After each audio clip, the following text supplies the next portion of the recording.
To connect the headphones with POCO X7 Pro, first we can try the Bluetooth method. If you have any headphones that can connect with the Bluetooth pairing, you'll be able to open a Bluetooth settings on your device, enter a pairing mode on those headphones, and then find them in available devices. As you can see right here, I have my headphones connected. Next thing we can do is connect any USB-C headphones. So if you have a headphones ending with USB-C port, you can connect them to your device.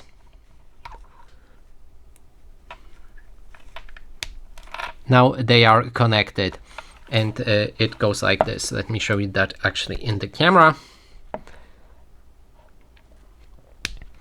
Then next thing you can try if you have jack headphones is to grab the adapter. If you don't have it, then you will need to buy one of those adapters, which is a male USB-C and female jack port.